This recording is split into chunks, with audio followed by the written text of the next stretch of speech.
चेहरे पे मुस्कान लेके आइए मेरे प्यारे दोस्तों, क्योंकि अब सिक्का उछल चुका है। अब हेड भी आपका होगा और टेल भी आपका होगा, क्योंकि इस वीडियो में हम आपको बताने वाले हैं कि बोर्ड एग्जाम की कॉपी में टीचर क्या देखकर फुल मार्क देते हैं और क्या देखकर नंबर कट कर लेते हैं। आई मीन क्या देखकर नंबर कम देते हैं, क्या देखकर फेल कर देते हैं। ये सब आपका हम सारा डाउट क्लियर करेंगे। यहाँ तक ही नहीं बल्कि आपको हम ये भी सिखाएंगे कि अगर हैंडराइटिंग खराब है तो कैसे लिखें, क्योंकि बहुत से बच्चे निराश होकर कमेंट कर रहे हैं कि सर मेरा हैंडराइटिंग खराब है, ऐसे वैसे मेरा कुछ भी तैयारी नहीं हुआ है। तो इस वीडियो को देखने के बाद सब कुछ आपका हम सारा डेटा क्लियर कर देंगे। देखिए यहाँ पे ये भी बताएंगे कि बोर्ड एग्जाम में कॉपी मिलने पर क्या करें, कैसे शुरुआत करें। बहुत से बच्चे कंफ्यूजन में रहते हैं कि बोर्ड एग्जाम में कॉपी मिलने पर कैसे क्या करें, कैसे शुरुआत करें। आगे है कोई क्वेश्चन का आंसर आधा याद है तो क्या करें, क्योंकि बहुत से बच्चे यहाँ पे परेशान रहते हैं। हाँ, सोचते रहते हैं मन में कुछ से कुछ कि हमें आधा याद है क्वेश्चन तो क्या करें उस क्वेश्चन। या फिर आप ऐसे देखिए, यहाँ पे आपको हम दिखा रहे हैं थोड़ा सा, यहाँ पे बहुत से क्वेश्चन है, लाइक यहाँ पे बहुत से क्वेश्चन है, ठीक है। तब इनमें से मान लीजिए जैसे 13 नंबर की हम बात करें, ये क्वेश्चन आपको आधा याद है तो कैसे हम फुल मार्क लेंगे, कैसे हम 2 नंबर लेंगे। हमको 1 नंबर मिलेगा क्योंकि आधा याद है, तो कैसे 2 नंबर लेंगे सब कुछ बताऊंगा। यहाँ तक ही नहीं, आपको हम ये भी बता देते हैं कि कोई क्वेश्चन का आंसर बिल्कुल भी याद नहीं है तो क्या करें। कोई क्वेश्चन का आंसर बिल्कुल भी याद नहीं है तो इस ट्रिक से कैसे लिखें। हाँ, तो होगा लिख देंगे आप। देखिएगा, किसी भी क्वेश्चन का आंसर कितना लिखें, बहुत से बच्चे परेशान हैं। किसी भी क्वेश्चन का आंसर कितना लिखें, क्या ज्यादा पेज लिखने से ज्यादा नंबर मिलते हैं क्या। हाँ, बहुत बच्चे परेशान हैं कि क्या ज्यादा लिखने से ज्यादा नंबर मिलते हैं क्या, ये सब सोचते रहते हैं। सारा आज हम डाउट क्लियर कर देते हैं। देखिए, इस ट्रिक से आपको 20 से 30 नंबर फ्री में मिल जाएंगे और साथ ही हम आपको ये भी बताएंगे कि 20 से 30 नंबर फ्री में क्यों मिलेंगे। यहाँ पे ऐसा हम चीजें आपको बता देंगे, इसी वीडियो में बता देंगे। देखिए ना, बहुत से बच्चे देखिएगा कि जो कमजोर रहता है पढ़ने में, उनका अच्छा खासा नंबर आ जाता है, तो उन्हीं को 20 से 30 नंबर फ्री में मिले रहते हैं कॉपी में। तो आपको भी मिलेंगे जो कि आपको नहीं पता होता है। जी हाँ, अगर आप कुछ भी तैयारी नहीं किए हैं, यहाँ आप देखिए ना, जो छात्र कुछ भी नहीं पढ़े वो भी 90% लाएंगे। कैसे लाएंगे, तो ऐसे ही लाएंगे कि उनको 20 से 30 नंबर अगर फ्री में मिल जाए तो क्यों नहीं लाएगा। सब पेपर में अगर 20-20 नंबर मिल जाए, हाँ 5 पेपर रहता है, 5 सब्जेक्ट होता है, तो 100 नंबर तो उनको ऐसे ही फ्री में मिल गया। अगर सब में 20-20 नंबर फ्री में मिला तो 100 नंबर तो उनको ऐसे ही मिल गया। क्यों ना आएगा 90%, क्यों ना आएगा 400 नंबर, बताओ। हाँ, क्यों ना आएगा। तो चलिए आज हम सब कुछ जान लेते हैं स्टेप बाय स्टेप। पर एक में हम जानेंगे टीचर कॉपी में क्या देखकर पास फेल करते हैं। देखिए, तो सबसे पहले हैंडराइटिंग को देखते हैं। जी हाँ, हैंडराइटिंग को देखते हैं। आप कहेंगे सर मेरा हैंडराइटिंग खराब है तो क्या रोने लगूं, तो भाई नहीं रोना है। कैसे, देखिए, अगर आपका हैंडराइटिंग खराब है तो आपको कुछ इस तरह से लिखना है। यहाँ पे देखिए, इस बंदे ने जो लिखा है, आई मीन हम ही लिखे हैं, तो मैंने जो लिखा है, यहाँ पे मेरा भी उतना अच्छा हैंडराइटिंग नहीं है। देखिए, अच्छा है क्या, नहीं, बिल्कुल आपके जैसा है, लेकिन मैंने यहाँ पे ट्रिक अप्लाई किया है।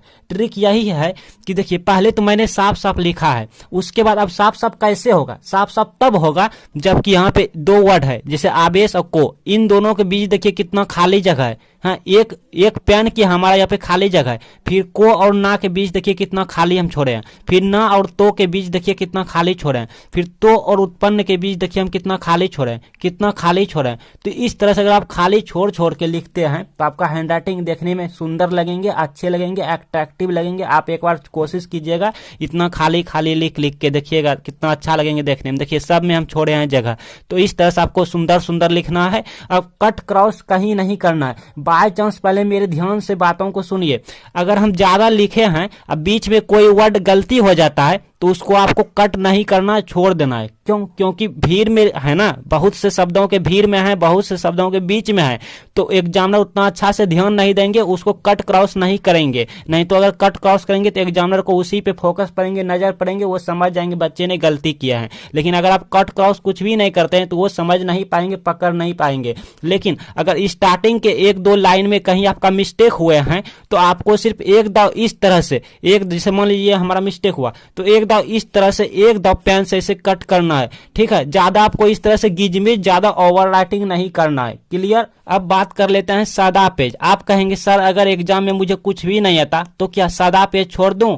हाँ, नहीं नहीं भाई, सादा पेज छोड़ेंगे तो एक भी नंबर नहीं मिलेगा, एग्जामिनर 0 नंबर दे देंगे, ये आपको पता है।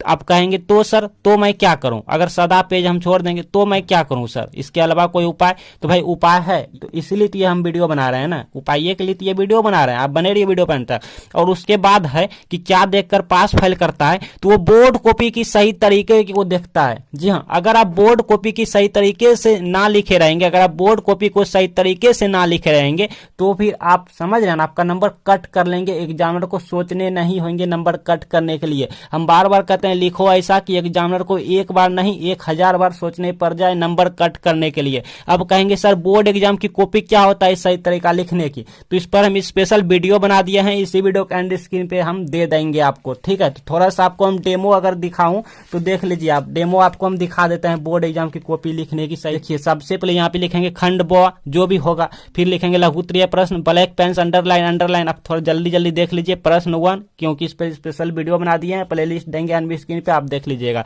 डॉट डॉट डॉट 2 नंबरिया क्वेश्चन है, इस तरह से लिखेंगे, वाट लगाएंगे ब्लैक पेन से, यहाँ पे टॉपिक लिखेंगे, उत्तर लिखेंगे, ये लकीर है हमारा, लकीर के बाहर ब्लू पेन वाला उत्तर ना जाए, ठीक है। अब ये संरक्षण का सिद्धांत टॉपिक हुआ, अंडरलाइन करेंगे, स्केल से हाथ से करेंगे तो टेढ़ा मेढ़ा हो जाएगा, कभी कभार इसी पेन चढ़ जाता है तो वो गलती हो जाएगी, इसलिए स्केल से करना है। इस तरह से उत्तर लिखना है, ये उत्तर इस लकीर के आर पार ना हुए इसी में रहे, और लास्ट में अंडरलाइन कर देना इस तरह से, ठीक है। अब जानिए, देखिए सही तरीका क्या है। इतना तो आपको हम समझा दिया, इस तरह लिखना है। अब मान लीजिए लास्ट में अंडरलाइन कर दिया, अब हम दूसरे क्वेश्चन का आंसर देंगे, जैसे पहले 12 का दिए, ठीक है, अब दूसरे का हम दे रहे हैं 13 का, तो ये 1-2 लाइन यहाँ पे छोड़ देना है, गैप रखना है, समझ रहे हैं, खाली छोड़ना है, जैसे 1 2 3 हमने 3 लाइन खाली छोड़ दिया, आप चाहो तो 2 लाइन इनफ है, ठीक है। तो आप खाली छोड़ के फिर यहाँ से लिखना शुरू करेंगे। आगे है बेकार की बातें। हाँ, बहुत से बच्चे फालतू बातें आप लिख देते हैं, सर मैं गरीब घर से हूँ, मेरे पापा नहीं, या हम पढ़ाई नहीं कर पाए, मेरे पास पैसे नहीं है। देखो भाई, ये सब वहाँ पे जो है ना, ये दिल की दर्द की बातें एग्जामिनर नहीं समझने वाले हैं, ठीक है। एग्जामिनर इससे नंबर नहीं देते हैं, हाँ पहले कर देते हैं, इसलिए ये सब बातें लिखने से कुछ नहीं है, इसी बातें लिखने से कोई फर्क नहीं पड़ता एग्जामिनर को। अब आप कहेंगे तो क्या करें सर, अगर हमको कुछ भी आंसर नहीं आता तो क्या करें, ये सब ना लिखें तो क्या करें सर, बैठे रहें खाली पेज छोड़ के आ जाएं? तो नहीं, बेकार की बातें की जगह पे आपको क्या लिखना है वो हम बता देंगे। देखिए बेकार की बातें लिखें तो आपको नंबर नहीं मिलता है, तो अब आप कहेंगे सर क्या लिखने पर नंबर मिलता है, आप ही बता दीजिए। तो हम बता देते हैं, कुछ ऐसा ट्रिक बता देते हैं जो कि बेकार की बातें लिखने से अच्छा है, आप वो ट्रिक अप्लाई करके लिख देंगे तो आपको नंबर मिल जाएंगे 100%, मैं लेता हूं गारंटी। आगे है क्या ज्यादा पेज लिखने से ज्यादा नंबर मिलते हैं क्या? देखिए मान लीजिए आपके पास क्वेश्चन पेपर है, हाँ आपके पास क्वेश्चन पेपर है, जैसे इसको देखिए क्वेश्चन पेपर है, ये क्वेश्चन का मार्क कितना है, अंक 2 नंबर का है, और मान लो आप लिख दिए 1 पेज 2 पेज लिख दिए, तो क्या आपको ज्यादा नंबर मिलेंगे? तो इससे आपका टाइम व्यर्थ होगा और पता चला एग्जाम में टाइम ही नहीं बचा। यहाँ बहुत से बच्चे यही गलती करते हैं और एग्जाम हॉल से बाहर निकलकर घर में पहुंच के ढिंडोरा पीटते रहता है, छाती पीटते रहता है, समझ रहे हैं, छाती पीटते रहता है कि यार मुझे तो एग्जाम में टाइम ही नहीं बचा, टाइम ही नहीं बचा। तो आपको ये गलतियां नहीं करना है, ठीक है। अगर ये 2 नंबर का क्वेश्चन है, पहले देखिए ज्यादा पेज लिखने से ज्यादा नंबर नहीं मिलते हैं। अगर ये 2 नंबरिया क्वेश्चन है तो आपको 20 से 30 वर्ड में लिखना है, आई मीन 2 लाइन लिखना है, जैसे 1 लाइन 2 लाइन लिख देना है, या 3 लाइन लिख देना है, या 4 लाइन ज्यादा से ज्यादा लिखना है, ठीक है। 20 से 30 वर्ड तक में, 40 वर्ड तक में हाँ कंप्लीट कर देना है, सटीक लिखना है, सही से लिखना है। जैसे आपको हम दिखाऊं तो देखिए कुछ इस तरह से लिखना है। ये भी 2 नंबरिया प्रश्न है, जैसे देखिए यहाँ पे 2 अंक स्तरीय प्रश्न, ये 2 नंबरिया क्वेश्चन है। आंसर हमने कितना लिखा, यहाँ तक लिखा, यहाँ से लेके यहाँ तक लिखा कि आवेश को ना तो उत्पन्न किया जा सकता है और ना ही से नष्ट किया जा सकता है। आवेश को केवल एक वस्तु से दूसरी वस्तु में हस्तांतरित किया जा सकता है। आवेश का संरक्षण का सिद्धांत बेंजामिन फ्रैंकलिन ने दिया। ये हमारा टॉपिक है, तो इसको हम ब्लैक पेन से लिखेंगे और ब्लू पेन से लिखेंगे, तो इसको अंडरलाइन ऐसे करने होंगे, ठीक है। तो ये सब कॉपी लिखने की तरीका होता है, सही तरीका होता है, जो कि आपको कोई नहीं बताएगा। आगे है प्रश्न के आंसर लिखने के बाद थोड़ा गैप आई मीन खाली जरूर छोड़ें, नहीं समझें। जैसे आपको हम समझाऊं, देखिए ये हमारा प्रश्न है डीएनए बहुरूपता, इसका हमने आंसर लिखा, यहां तक ने कंप्लीट कर लिया, अंडरलाइन कर दें, यहां तक कंप्लीट कर लिया, ठीक है। तो प्रश्न का आंसर हम लिख दिया। अब इसके बाद थोड़ा गैप छोड़ना है, खाली छोड़ना है 1-2 लाइन, फिर नेक्स्ट अगला क्वेश्चन यहाँ पे लिखना है, ठीक है। आगे है बोर्ड एग्जाम की कॉपी में पैसा या फिर इमोशनल बातें से नंबर मिलते हैं क्या? देखिए पैसे रखने से एग्जाम कॉपी की बात करूं तो इसमें नंबर नहीं नहीं मिलते हैं, क्योंकि एग्जामिनर सीसीटीवी कैमरे में चेक करते हैं, पैसे से वो नंबर नहीं देते हैं, कॉपी में आपका लिखा हुआ उत्तर देखता है एग्जामिनर ने। अब बात करते हैं इमोशनल की बातें। देखिए इस भीड़ की दुनिया में दिल के दर्द को जाने कौन कौन सुने भाई, समझ रहे हैं ना। तो इमोशनल बातें से नहीं सुनता है एग्जामिनर, क्योंकि बहुत से बच्चे को मैंने भी देखा है, कहते रहता है सर मैं गरीब हूँ ऐसे वैसे, समझ रहे हैं, मेरे पापा नहीं है, हम पढ़ाई नहीं कर पाए, मेरे को पैसे नहीं पुरता है, ऐसे वैसे दिल की बात सुनाते रहते हैं। तो इसमें मैं क्या कर सकूँ भाई, ठीक है। तो मैं तो आपको सिर्फ कुछ पढ़ा सकता हूँ फ्री में, लेकिन कॉपी चेक जो वो तो एग्जामिनर करते हैं ना। तो एग्जामिनर ये सब नहीं समझते हैं, हम जैसे टीचर एग्जामिनर जी नहीं होते हैं, इतना मुझे भी पता है। तो एक तरह से अच्छा ही है। अगर देखिए दिल की दर्द की बातें वहाँ पे लिखने से, इमोशनल बातें से नंबर मिलता, तो आज जो गरीब जो बच्चे वहाँ पे आईएएस बन चुके हैं, आईपीएस बन चुके हैं, अच्छा खासा टीचर बन चुके हैं, वो नहीं बने होते हैं, क्योंकि सभी तब लिख देते हैं इमोशनल बातें और पास हो जाते हैं। तो ऐसे में जो है ना आगे चल के दिक्कत ही दिक्कत होते हैं। जी हाँ, तो एक तरह से अच्छा है कि इमोशनल बातें और पैसे से एग्जामिनर नंबर नहीं देते हैं। नंबर उन्हीं को मिलेंगे जो कि मेहनत करेंगे, ठीक है। आई मीन सफल वही व्यक्ति होंगे जो कि मेहनत करेंगे, ठीक है ना। हम ज़्यादा आपको मोटिवेशन यहाँ पे नहीं करेंगे, बिकॉज ये वीडियो ऑलरेडी लेंथी में चले गए हैं। आगे है जो प्रश्न आधा याद है तो उसका आंसर लिखें कि नहीं। जी हाँ, आपको लिख देना है, क्योंकि एग्जाम पेपर जो होता है उसमें स्टेप मार्किंग होता है। जी हाँ, स्टेप मार्किंग होता है। अगर आप एक स्टेप लिखते हैं, जैसे देखिए यहाँ पे स्टेप मार्किंग होता है बहुत सारे, जैसे इनमें से क्वेश्चन है, एक क्वेश्चन ऐसे इसमें कितना 1.5 नंबर का क्वेश्चन है, 2 नंबर का क्वेश्चन है, 1.5 नंबर का क्वेश्चन है, इस तरह भी रहते हैं। और इस तरह भी 5 नंबर या क्वेश्चन रहता है। जैसे अगर हम कोई क्वेश्चन 5 नंबर की बात करूँ तो ठीक है, तो यहाँ देखिए 1 2 3 4 5 को दिया है, प्रत्येक के लिए 1 नंबर है। तो आपको जो याद है इसमें लिख देंगे, ठीक है। और स्टेप मार्किंग होता है, अगर आप एक स्टेप को कंप्लीट करते हैं तो आपको मान लो 1 या 2 नंबर मिल जाता है। अगर आप सेकंड स्टेप को कंप्लीट करते हो तो आपको 2 या 1 नंबर मिल जाता है, ठीक है। अगर आप नेक्स्ट थर्ड स्टेप को कंप्लीट करते हो तो अगर आपको, ठीक है, 1 या 2 नंबर इसमें भी मिल जाता है, स्टेप मार्किंग होता है। और हम बात करूं, अगर आप कहेंगे सर सिर्फ 5 नंबर का क्वेश्चन रहे, तो जैसे आपको हम दिखाऊं, जिससे इसमें नहीं है, चलो 2 नंबर की बात करते हैं। जैसे ये 2 नंबर या क्वेश्चन है, 2 अंक का क्वेश्चन है, ठीक है। आप कहेंगे सर हमको आधा याद है, तो आधा आपको लिख देना है। तो आधा जैसे लिखेंगे तो आपको 1 नंबर मिल गया। जी हाँ, 1 नंबर आपको मिल गया आधा लिखने से। अब आप कोशिश करेंगे इसको पूरा करने की। तो पूरा कैसे करें, तो आपको पुनरावृत्ति सिद्धांत से जो भी याद है, अगर याद नहीं है तो जो भी सिद्धांत है, जैसे बहुत सारा सिद्धांत होता है, बहुत से ऐसे सिद्धांत है, जैसे आवेश संरक्षण का सिद्धांत है, तो आवेश संरक्षण का सिद्धांत भी आप लिख के उनको पूरा कर दीजिएगा, ठीक है। तो आपको 2 नंबर मिल जाएंगे। एग्जामिनर शुरुआती में ज्यादा चेक करते हैं, ठीक। आगे है जिस प्रश्न का उत्तर बिल्कुल भी याद नहीं है तो उसका ट्रिक से कैसे लिखें। जी हाँ, जिस प्रश्न का उत्तर कुछ भी याद नहीं है भाई, कुछ भी याद नहीं है, तो उसका आंसर कैसे लिखें, उसको पूरा कैसे करें।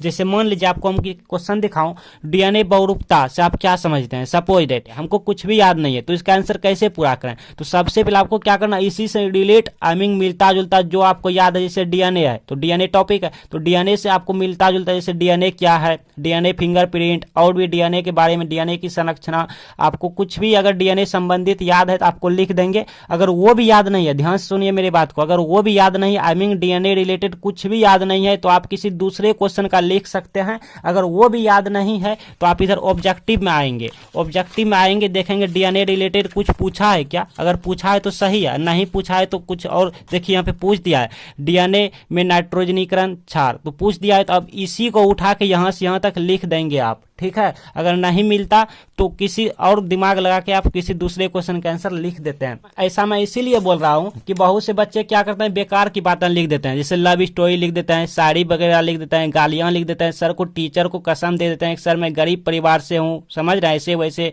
हाँ मेरे पास पैसे नहीं है, ऐसे वैसे, सर आप पास कर दीजिएगा, लाइक क्या क्या बोल देते हैं। तो इससे अच्छा है कि आप किसी दूसरे क्वेश्चन का आंसर लिख दीजिए, या फिर उसे मिलता जुलता उसी से रिलेट लिख दीजिए। मिलता जुलता लिखने का तरीका सीखिए, का भी तरीका होता है, बहुत से बच्चे को नहीं होता है। देखिए जैसे डीएनए बहुरूपता टॉपिक है, तो हम लिखेंगे डीएनए बहुरूपता से हम यह समझते हैं कि, फिर यहाँ पे जो मिलता जुलता लिख देंगे जो आपको याद है, या किसी दूसरे क्वेश्चन का आंसर, या फिर ऑब्जेक्टिव प्रश्न का आंसर, जो भी आपको याद है यहाँ पे लिख देंगे, और लास्ट में लिखेंगे तो इससे ही डीएनए बहुरूपता कहते हैं, लास्ट में अंडरलाइन कर देंगे। तो ये होता है सही तरीका मिलता जुलता भी लिखने का। और हाँ, एक बात और, मेरे पास बहुत से वायरल क्वेश्चन आते रहते हैं। आपका एग्जाम है जी, तो मेरे पास वायरल क्वेश्चन बहुत से आते रहते हैं, बहुत से बच्चे को हम देते हैं। तो अगर आप भी चाहते हैं लेना तो अभी चैनल को सब्सक्राइब करके ऑल नोटिफिकेशन कर लीजिएगा, यहीं पे वायरल क्वेश्चन आपको मिल जाएंगे, ठीक है। लेकिन सब्सक्राइब किए रहेंगे तब ना मिलेंगे जी, इसलिए आप सब्सक्राइब करके घंटी जो आएंगे बगल में उसको ऑन कर लीजिएगा, तभी आप वायरल क्वेश्चन ले पाएंगे। क्योंकि मेरे पास एग्जाम रिलेटेड बहुत से वायरल क्वेश्चन आते रहते हैं,